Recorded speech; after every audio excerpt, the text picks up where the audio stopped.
Welcome back. The Chinese city of Tianjin is currently hosting the Shanghai Cooperation Organization Summit, the largest gathering in the group's history, bringing together leaders from across Asia, Europe, and beyond. Now, to help us understand the significance of the summit, I'm virtually joined by YUTING, CGTN anchor, who is in Tianjin right now. Now, to start, could you tell us what makes this year's SCO Summit in Tianjin such a significant gathering?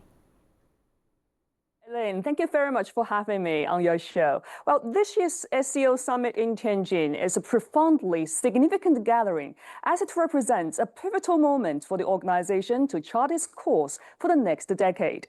And it's the fifth time China hosting the summit, and it's the largest ever SCO summit of the organization's history. Against a complex global backdrop, the summit underscores a collective commitment to multilateralism, mutual development, and shared security. So hosting it in Tianjin, a major economic hub, symbolizes China's dedication to fostering deeper regional cooperation and driving practical outcomes that benefit all member states. It is a platform not only review past achievements, but also, more importantly, to build consensus on future-oriented strategies that will enhance the SCO's role as a cornerstone of regional stability and prosperity. And after listening to President Xi Jinping's keynote speech this morning, I'm very impressed by the message sent out by him. President Xi Jinping said that during his speech, China will provide stronger underpinnings for security and economic cooperation among member states. And the biggest takeaways are the concrete measures and also detailed new visions and propositions proposed by China. And one of the highlights is that President Xi Jinping urged putting into the use of the SCO Universal Center for countering security threats and challenges and the SCO Anti-Drug Center and setting up an SCO Development Bank as soon as possible. It is a significant signal that China will make all-out efforts in striving for real results and high efficiency of the Shanghai Cooperation Organization mechanism.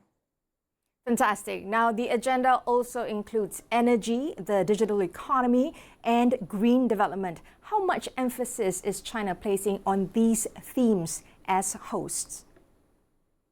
Yes, as the host, China is placing immense strategic emphasis on these themes, as you mentioned, aligning them with both its own national development goals and the shared aspiration of SCO members. And the focus on the digital economy and green development reflects China's commitment to high-quality growth and innovation-driven development. And by prioritizing these areas, China aims to share its experience and technological advancements, fostering a green Silk Road and the digital Silk Road that can provide sustainable and inclusive economic opportunities for all member states. And integration of these future-oriented themes is central to China's vision of building a modernized and resilient SCO community. Now, shared knowledge is amazing. Now, trade within the SCO bloc has crossed the $500 billion mark. From Beijing's perspective, how does the summit aim to strengthen economic ties even further? Yes, indeed. From Beijing's perspective, surpassing the $500 billion mark in trade is a solid foundation to build upon.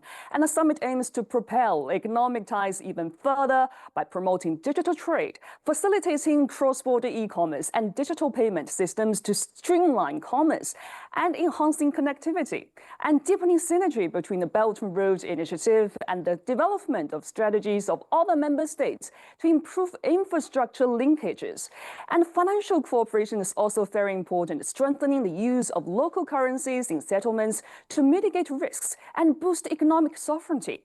And industrial cooperation is another key point, encouraging ventures and also partnerships in sectors like manufacturing, agriculture, and high-tech to create more integrated and resilient regional supply chains. And the goal is to move beyond mere trade volume towards a deeper, more substantive, and also high-quality economic integration.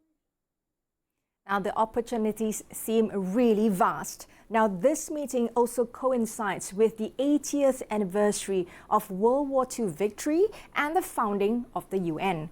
Why are these anniversaries being highlighted alongside the summit?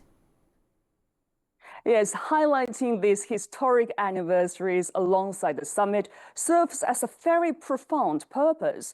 It reaffirms the SCO member states' commitment to the international order, founded on the principles of the United Nations Charter.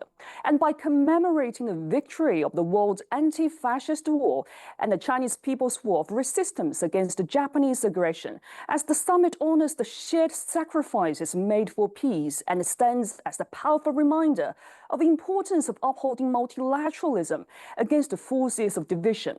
So it reinforced the core Shanghai spirit, which embodies mutual trust, mutual benefit, equality, consultation, and respect for diverse civilizations and seek for common development.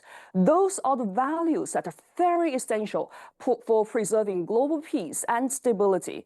And you know that now the world still faces lots of uncertainties and is overshadowed by power politics and unilateralism. So although the SCO Tianjin Summit takes place at a difficult time of global turbulence, it will become a guiding bright star, showing the right path to safe and stable development. Now, security remains a core SCO focus. What kind of discussions can we expect on issues like regional conflicts, terrorism, and cyber threats? And discussions on security, as you mentioned, will be comprehensive and action-oriented. We can expect in-depth dialogues on pressing regional issues to promote political solutions based on dialogue and consultation, and enhancing intelligence sharing, joint training, and operational cooperation to combat all forms of terrorism and extremism, and focusing on building a peaceful, secure, and open cyberspace with discussions on establishing norms of behavior and combating cybercrime and misinformation. Those outcomes will likely include pledges to strengthen the role of the SCO regional anti-terrorist structure and to develop new protocols for addressing emerging non-traditional security threats. As always, dialogue and two-way communication is important. And finally, what outcomes should the world be watching for once the summit wraps up in Tianjin?